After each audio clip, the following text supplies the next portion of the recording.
Selamat malam pengunjung Pekan Investasi Summit Expo 2024 dari Stadion Luar Kabupaten Kota Waringin Timur. Saat ini tayang bincang atau gelar bicara tentang kurikulum merdeka kalau Dinas Pendidikan Kabupaten Kota Waringin Timur mendapatkan narasumber yang istimewa. Nah, agar kita kenal secara langsung, saya Misterius sebagai konsultan PMO Kabupaten Kota Waringin Timur mempersilahkan beliau untuk memperkenalkan diri. Silakan Bapak. Baik, terima kasih Misterius yang sangat luar biasa yang telah memberikan saya waktu dan kesempatan malam hari ini untuk menyemarakkan stand Dinas Pendidikan Kabupaten Kota Waringin Timur yang pada saat malam hari ini kita laksanakan penutupan Misterius. Betul, dan ini satu kehormatan dan kebahagiaan bagi kami Pak Misterius, kami bisa tampil di stand pendidikan ini. Mudah-mudahan nanti ada manfaatnya untuk Dinas Pendidikan dan seluruh pengunjung. Betul. Pengunjung dan nanti mungkin khususnya yang memirsa nanti. Baik, seperti itu Mister. Jadi sebagaimana permintaan Misterius, kami memperkenalkan diri. Kami nama Haji Mahmud, kebetulan pendidikan sama dengan Misterius bersama-sama, jadi sudah gelar S2 Misterius dari SPD MM, dan kami sedikit bercerita Misterius. Jadi awalnya kita memang jadi guru. Jadi dari guru, sekolah mana saja Mister? Jadi guru itu di tahun 1988 Mister. Dan pertama kali kami diangkat menjadi guru itu di SMP 1 Semuda namanya. Jadi tidak Mentari Selatan. Yang sekolah saat itu. Iya, yang sekarang ini Pak Hamdin. Dan kebetulan SMP 1 Mentari Selatan ini juga merupakan sekolah penggerak angkatan 2. Oh ya, luar biasa memang. Dan Pak Hamdin termasuk kepala sekolah yang kalibernya juga luar biasa, sama seperti Misterius dan juga menginspirasi kami. Nah, kemudian Misterius kami 1988 jadi guru di sana, lalu tahun 1992 saya kebetulan pindah tugas ke SMPN 3 Sampit. Kira-kira 12 tahun di SMP 3. Di SMP 3, jadi tepatnya di 2023 itu saya hebat. Seluruh sekolah yang sama tinggalkan jadi penggerak. Alhamdulillah, luar biasa. Jadi tahun 1992 saya pindah ke SMP 3, dan alhamdulillah di tahun 2023 saya dapat tugas menjadi kepala sekolah. Itu di SMP 5 Sampit. Itu panjang cerita, jadi luar biasa. Jadi Misterius tidak secara sengaja begitu ya. Jadi dulu kita di SMP 3 ini dipercaya oleh kepala sekolah ikut dalam tim penyusun soal. Waktu itu ada ujian sekolah. Betul, saat itu memang ujian. Ada Eptanas masih. Betul. Nah, jadi kena ada Eptanas, lalu kebetulan Pak Ishak Pakaya, kepala sekolah SMP 1 Sampit, beliau adalah salah satu kena ada rayon. Koordinator gitu. Iya, dia ketua suprayon. Nah, jadi kenalan kami di situ, saya ikut bergabung menyusun soal karena kita biasa bercanda bersudah-gurau. Jadi sepak terjang saya rupanya diperhatikan oleh beliau. Gitu. Jadi waktu Eptanas itu dilaksanakan, kebetulan harus ada pengawas sidang kan. Nah, saya kena SMP 5 Terantang itu Mister, itu jauh jaraknya 12 kilo dari dan saat itu pakai sungai. Tidak semudah saat ini. Jadi 2 jam 12 kilo, tapi dengan 2 jam kita harus pakai kelotok. Akhirnya saya diminta untuk sebenarnya jadi pemantau saja Mister. Jadi pemantau di situ, lalu kita mencoba melaksanakan Eptanas itu dengan sebaik-baiknya. Lalu seiring dengan pelaksanaan Eptanas itu, saya bertanya dengan salah satu guru yang ada di SMP 5 itu, masih ada orangnya sampai saat ini, Pak Buhari Muslim namanya.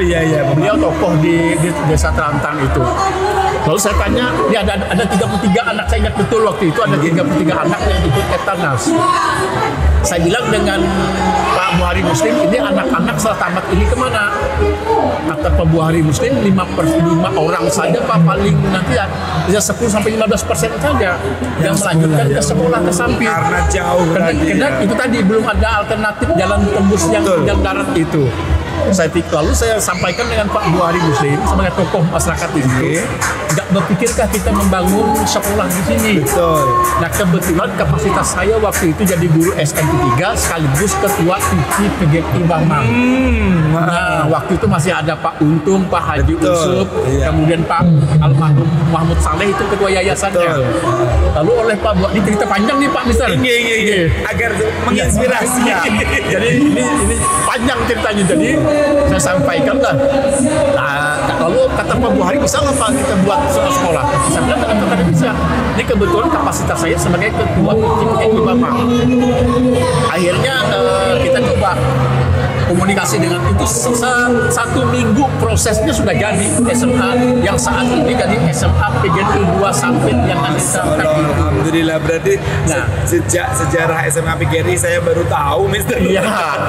Jadi itu ceritanya seperti itu, berdirilah SMA dan dijaulahlah oleh Pak Haji Usuf, oleh Pak Untung, oleh Pak Kurnain waktu itu, termasuk juga almarhum Mahmud Saleh, Pak Mujakir, itu mendaulah saya untuk jadi kepala sekolah Pak Mister. Oh begitu. Nah, mendirikan langsung jadi kepala sekolah. Jadi awalnya memang kepala sekolah SMA PGRI 2 itu. Muridnya memang tidak banyak waktu itu, 7 orang, tapi tahun pertama ikut ujian nasional, ikut Eptanas, kan masih ada lulus tidak lulus. Itu 4 yang lulus, 3 yang terpaksa tidak lulus, tapi kita masukkan ke vakansi. Akhirnya mereka sekarang kan bisa melanjutkan. Ada yang jadi guru sudah di SMA PGRI lagi. Berkah Mister. Setelah di sana tugas di mana lagi Mister? Jadi kan serta-merta meninggal kemarin kepala sekolah SMP 5 Pak Kambrani. Lalu oleh Pak Yanero, karena kepala dinas kita Pak Yanero dulu, oleh Pak Yanero kita di pelaksana harian tugas namanya. Jadi kalau bahasa sekarang itu merangkap berarti. Iya. Jadi kepala sekolah SMA PGRI 2 sekaligus pejabat dari SMP Negeri 5 Sampit. Nah lalu ada pelantikan waktu itu, lalu kita didefinitifkan di 2003 itu. Akhirnya berjalan lagi nih Mister. Berjalan perkembangan, mungkin dinilai orang kinerja kita seperti apa begitu. Akhirnya saya ditarik ke SMP 6 Sampit. Oh dekat tetap di seberang. Di situ saya persis 4 bulan 1 hari, 4 tahun 1 hari. 4 tahun 1 hari jadi kepala sekolah situ. Ada pelantikan berikutnya saya dipanggil ditarik kembali ke SMP 9 Sampit. Nah, di SMP 9 Sampit ini yang lama. Iya, dengan berbagai prestasi yang luar biasa. Saya menyaksikan. Tapi memang ini yang kami mengikuti. Karena saya memang Mister terus terang, bukan dalam kesempatan ini, tapi di dalam banyak kesempatan saya pasti ada nama Mister Yos. Saya karena Mister Yos memang sebagai yang membantu. Saya ingat saya dulu waktu saya kan jadi di SMP kita. Saya ini kan IPS besar. Latar belakang pendidikannya IPS, tetapi mengajar biologi. Di SMA 2 waktu zaman dengan Pak Almarhum Japri, kita ada apa namanya BKG apa namanya? Iya BKG. Saya ingat betul kan dengan Ibu Samina, Mister Yos. Nah ini tuh yang ini sampai hari ini masih tergores dalam hati. Karena tidak punya guru akhirnya ngajar guru IPA. Jadi alhamdulillah Mister, jadi bermodal ini. Nah jadi yang paling lama memang saya di SMP 9 Sampit itu 8 tahun 1 hari. Setelah itu Mister, lalu ditariklah, dipelantikan 29 Desember 2016. Saya ditarik ke Dinas Pendidikan untuk menjadi pengawas. Alhamdulillah, dan sekarang jabatannya sebagai koordinator pengawas. Luar biasa, dan itu pilihan pengawas. Iya. Nah jadi pilihan mereka begitu. Kenapa mereka milih? Mereka yang tahu.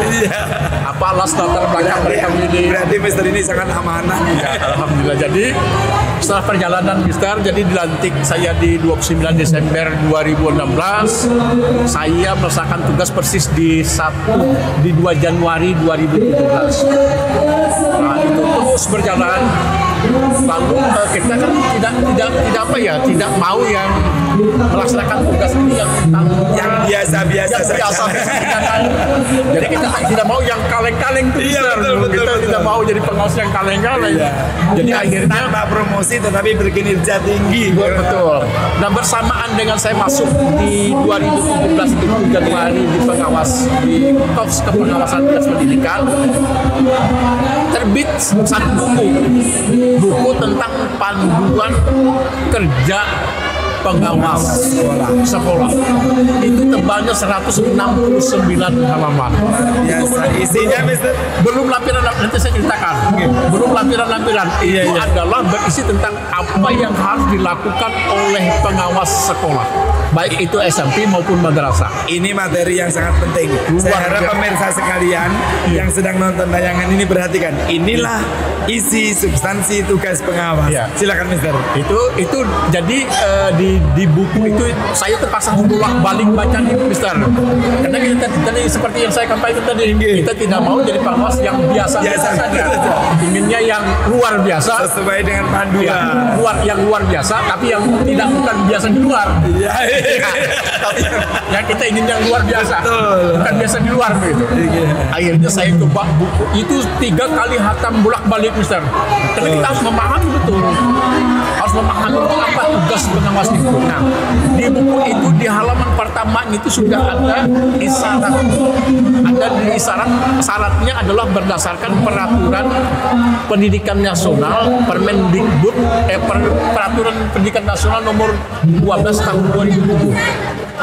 Isinya tentang ada 6 kompetensi pengawas yang harus betul-betul dipahami oleh seorang pengawas sekolah madrasah. Itu Mister, itu isinya di situ. Nah, kemudian setelah bab 2-nya itu masuk sudah kepada tugas-tugas pengawas.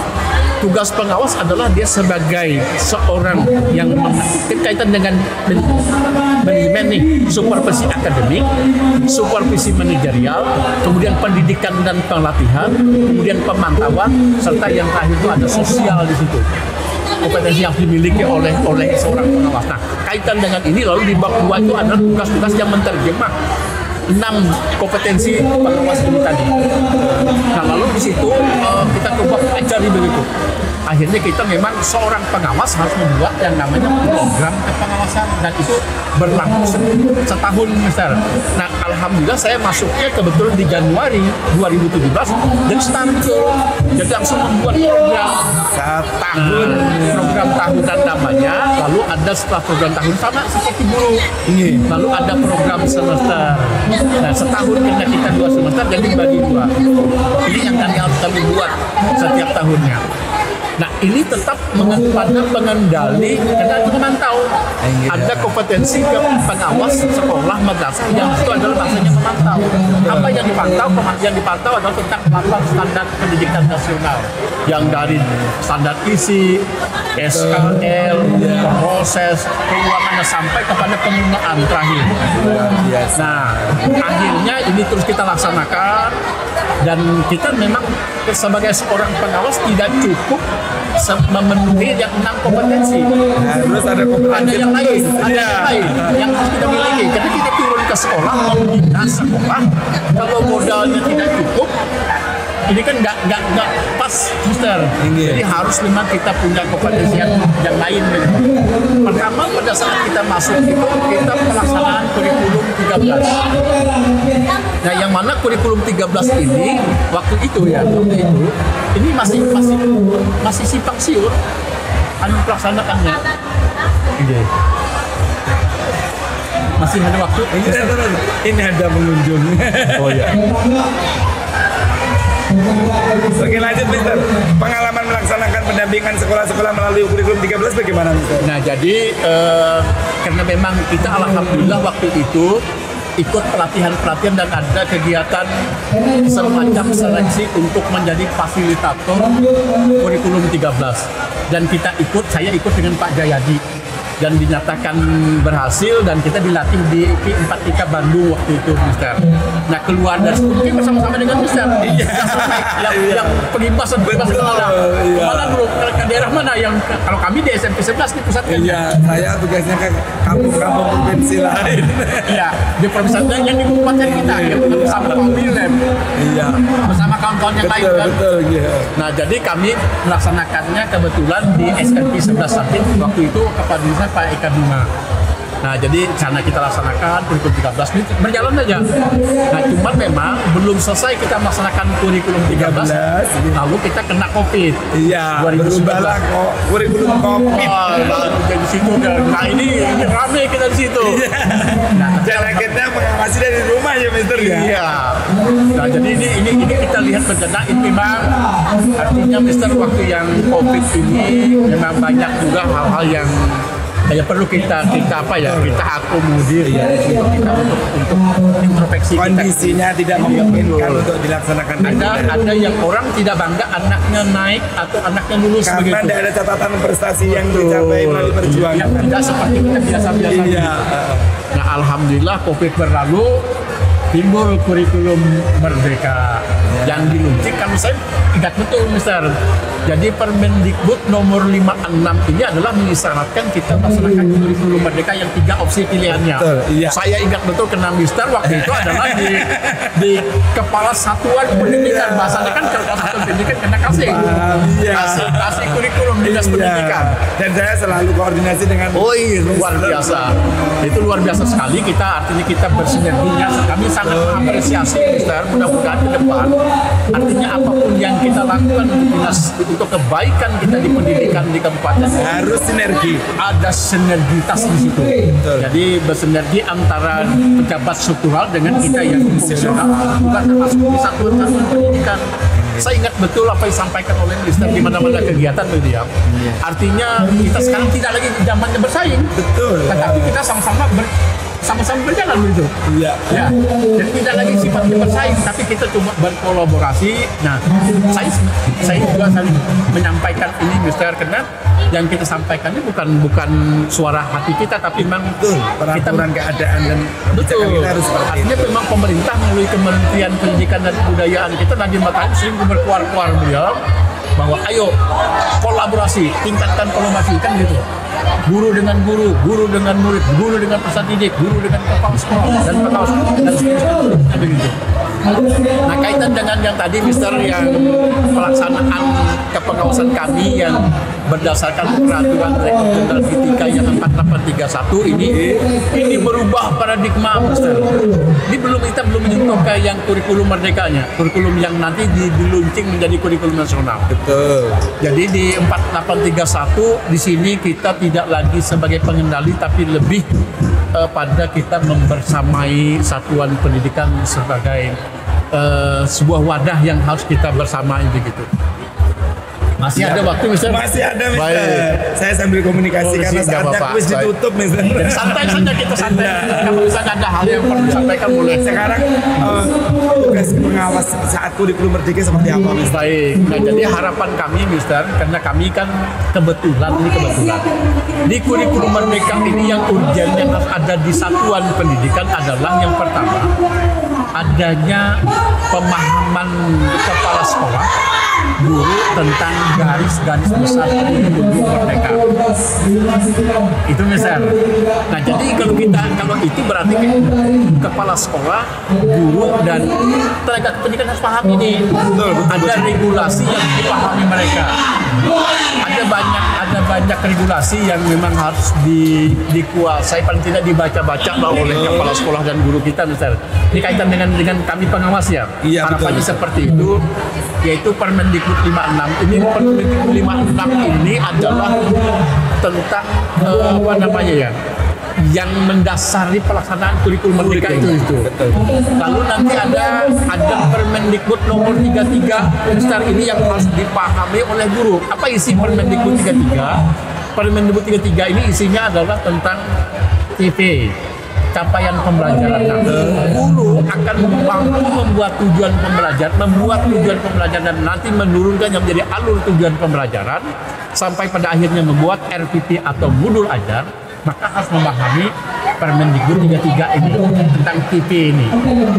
Itu ada di Permendikbud 33. Dan berikutnya guru, karena Permendikbud 56 tadi yang jadi garis besar pelaksanaan kurikulum mereka tidak cukup betul. Iya, harus dikuatkan di teknisnya di 262. Iya. Nah, itu isinya semua organisasi pembelajaran ada di situ.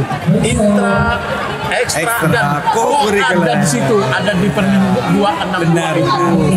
Nah, inilah artinya kita artinya pengawas kita sampaikan begitu kepada pengawas. Inilah modal nanti kalau turun membina sekolah itu yang urgen sekali itu tadi, memahami garis besar pelaksanaan kurikulum merdeka, serta apa kebijakan kementerian tentang kurikulum merdeka ini. Artinya begini, Mister, jangan sampai kita melaksanakan kurikulumnya tidak paham begitu. Kebijakan awal sehingga arahnya tidak jelas. Ya, seperti itulah. Kurikulumnya berubah tapi cara mengajarnya sama saja. Jadi artinya itu kan studi. Nah, jadi yang berikutnya lagi setelah kita memahami garis besar, yang kedua, Mister, guru kita harus paham tentang pembelajaran dan asesmen. Harus paham benar. Itu, karena itu di paradigma baru. Karena yang berbeda memang di situ. Paradigma baru. Kekhasan kurikulum merdeka itu ada di pembelajaran dan asesmen itu. Nah, jadi ini kita sampaikan, kita memberikan penguatan kepada kawan-kawan kita. Semoga ditonton banyak guru dan kepala sekolah kita. Iya. Jadi itu guru pengawas kita memang sangat memahami tentang ini, Mister. Karena kita punya pengawas yang ya sama kapasitas sama dengan kita begitu. Artinya kita karena begini, kurikulum merdeka ini untuk kita belajar, Mister. Iya. Kalau kita tidak harus belajar, jauh ketinggalan kita. Betul. Jauh kita ketinggalan. Karena zaman sudah berubah. Sudah. Teknologi luar biasa. Inilah yang paradigma baru dari Mister. Nah, jadi peran kami pengawas ini, kami mencoba melihat sejauh mana penguasaan pemahaman satuan pendidikan, yaitu isinya kepala sekolah, guru dan tenaga pendidikan yang ada di sekolah tentang bagaimana mereka melaksanakan kurikulum mereka yang tadi harus ada pemahaman tentang garis besarnya tadi, ada kebijakannya, ada pemahaman tentang pembelajaran dan asesmennya, kemudian yang terpenting ada tentang KOSP-nya, Mister. Jadi bagaimana ini pedoman, karena kan operasional. Nanti panduan masing-masing sekolah bisa beda-beda antar sekolah. Berarti merdeka. Oh iya, merdekanya di situ. Kita kita menyamakan lagi. Kalau kan harus sama copy paste. Bahkan namanya tidak diubah. Jadi ini guru-guru kita dituntut lagi nih. Iya, dituntut lagi dia. Seperti apa dia memahami betul kurikulum merdeka ini. Nah, caranya memang pemerintah luar biasa. Jadi pemerintah itu membuatkan strateginya, lalu caranya untuk bisa melaksanakan strategi itu contohnya disiapkan oleh pemerintah di mana guru-guru kita harus melek teknologi, harus pintar, sudah membuka laptop. Betul. Kalau tidak ketinggalan jauh guru-gurunya, alhamdulillah, Mister. Kalau guru-guru kita yang baru, ada yang muda-muda, luar biasa mereka. Yang tua sekarang juga mengikuti Mister. Mau tidak mau. Alhamdulillah, mau tidak mau. Itu pasti karena pengawasnya hebat. Artinya tetap mendampingi tadi, kita mendampingin ada tadi. Nah, Mister, bicara tentang mendampingi, seperti apa sih karakteristik ciri khas tugas pengawas di era kurikulum merdeka itu? Ya tadi, Mister, salah satunya ciri khasnya tadi melek teknologi. Karena memang kalau tidak itu kita kan nanti apa, Mister? Artinya ada sekolahan yang sulit kita jangkau. Itu bisa kita menggunakan teknologi seperti ini. Apa, Mister? Melalui Zoom. Betul. Kita kirim link. Iya, betul. Nah, kita rapat misalnya, mau rapat dengan satuan pendidikan atau kita mau menyampaikan sesuatu. Dan podcast ini menandai bahwa kompetensi pengawas sudah setinggi itu. Iya, itu tadi. Nanti abadi ditonton oleh semua guru. Luar biasa. Jadi itu tadi. Artinya kalau yang tidak bisa dijangkau, tidak bisa didatang mungkin, apalagi dengan musim hujan, saya punya sekolah. Awal saya jadi pengawas, saya menempat satuan pendidikan jadi binaan. Tapi tahun ini yang 2024 ini sudah 9 sekolah bina. Luar biasa. Bagaimana bagi waktu? Nah, ini tadi. Jadi ini yang perlu memang saya menyampaikan dengan kawan-kawan di pengawasan, Bapak dan Ibu keluar dari kantor melaksanakan tugas luar, itu pasti saya sampaikan, saya izinkan dengan Ibu Prapti sebagai kasubag kepegawaian. Pasti mereka tahu, Bu, ini kawan-kawan kami, kepala dinas seperti itu saya komunikasikan. Artinya memang mereka turun ke lapangan begitu. Oke, Mister. Nah, jadi, ternyata Mister, kalau terlalu bersemangat untuk berbagi ilmu tidak terasa waktu ternyata bermenit-menit. Namun banyak pesan yang harus Saman sampaikan, Pak Bapak pengawas. Apa pesan untuk guru, untuk kepala sekolah, termasuk untuk seluruh pihak yang berkait dengan pendidikan, berkaitan dengan implementasi kurikulum merdeka yang ada hubungannya dengan tugas pengawas. Mister, jadi memang karena era baru, paradigma baru, jadi harapan kami kepada Bapak dan Ibu guru yang ada di satuan pendidikan, mari kita belajar bersama-sama. Yang pasti intinya adalah melek teknologi. Jadi apa yang disyaratkan oleh pemerintah membuka PNM tadi, Mister, itu harus betul-betul dilaksanakan. Karena contohnya pembelajaran itu ada di situ. Harapan kita pada guru dan jangan berhenti belajar. Kan kalau di kurikulum merdeka kan syaratnya profil pelajar belajar sepanjang hayat. Betul. Betul besar. Artinya kita tidak tahu muda belajar. Saya alhamdulillah sampai hari ini masih tetap belajar. Saya kan mengetahui sampean juga berbagi praktek ke kabupaten lain, ke berbagai sebuah daerah. Bagaimana mengkoordinasi kepengawasan berjalan sukses, mendampingi sekolah sukses, masih diberi waktu untuk berbagi. Dasarnya berkarya itu apa, Mister? Niatnya itu apa sih? Saya mensupport teman-teman, Mister. Saya support teman-teman.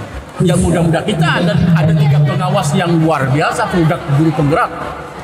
Itu ada tiga pengawas yang alih fungsi dari jabatan guru ke jabatan pengawas. Karena sesuai dengan regulasi yang baru. Dan memang mereka tidak kaleng-kaleng, tidak biasa-biasa mereka. Luar biasa. Jadi saya mengkoordinasikannya, kita sudah menata di kepengurusan pengawasan ini. Jadi saya pasti menyambungnya ke sekretaris dua kepada kawan-kawan, dan alhamdulillah sampai hari ini berjalan besar. Kalau ada kawan-kawan yang keluar atau saya, kami memang ada catatan begini, Mister.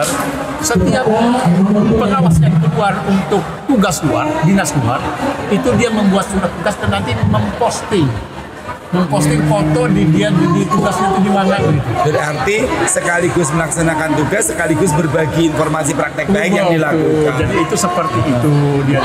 Itu yang bentuk koordinasi kami. Jadi tetap artinya kami berkoordinasi dengan dinas, dengan kepala dinas, dan apalagi dengan kabit. Kalau saya tidak sering, saya yang datang ke orang tua. Jadi kalau ada masalah itu langsung kita angkat, kita amukan, kita selesaikan, Mister. Dan kita memang saya tekankan dengan kawan-kawan, kalau ada laporan dari Mas sekarang, Mister, orang itu kan bisa melapor kita nih. Nah, jadi saya bilang lapor itu jangan ditelan mentah. Tapi kita coba pinjam, kita datangi sekolah, kita cari, kita gali betul tidak. Memang kebanyakan ya biasa laporan, Mister. Tapi begitu kita turun ke lapangan itu jauh dari apa yang disampaikan oleh sebagian lah gitu ya. Saya kira itu begitu. Luar biasa. Yang terakhir, Mister, karena seluruh materi tadi kan sangat substantif, penting untuk dicermati oleh guru, kepala sekolah, serta para pihak yang berkaitan pendidikan. Pesan terakhir sebagai insan penggerak pendidikan, sampean semangat, ikhlas, mewakafkan semua yang dimiliki untuk pendidikan. Pesannya apa, Mister? Baik, saya, Mister, jadi tadi memang saya berharap kepada guru-guru kita, terlebih guru-guru yang muda, tidak melecehkan yang tua-tua, tidak. Tapi yang muda-muda kan perlu mereka berprestasi nih. Jadi kita dorong terus mereka, Mister, dan mereka satu saja pentingnya belajar. Tadi disebutkan oleh Mister, keikhlasan itu ada. Saya begini, Mister, saya karena memang sudah beretikat mewakafkan sebagian dari waktu dan tenaga ini untuk pendidikan, karena saya sebentar lagi pensiun. Jadi lebih pada mewakafkan begitu. Nah, jadi saya menghimbau kepada guru untuk pesan saya kepada kawan-kawan guru nih. terutama yang muda-muda terus tingkatkan kompetensi Mister. Tingkatkan kompetensi dan jangan berhenti belajar kecuali memang sudah kita dipanggil oleh Yang Maha Kuasa. Amin amin ya rabbal alamin. Terima kasih Mr. Haji Mahmud, Koordinator Pengawas Dinas Pendidikan Kabupaten Kota Waringin Timur, melalui tayang bincang atau gelar bicara tentang kurma Diskotim di Sabit Expo dalam rangka Pekan Investasi Kota Waringin Timur. Oke Mister, terima kasih atas kehadirannya. Insya Allah seluruh konten ini akan menginspirasi abadi menjadi salah satu amal jariah. Amin ya rabbal alamin. Sekali lagi mari kita tepuk tangan untuk Mr. Haji Mahmud. Terima kasih. Assalamualaikum warahmatullahi wabarakatuh.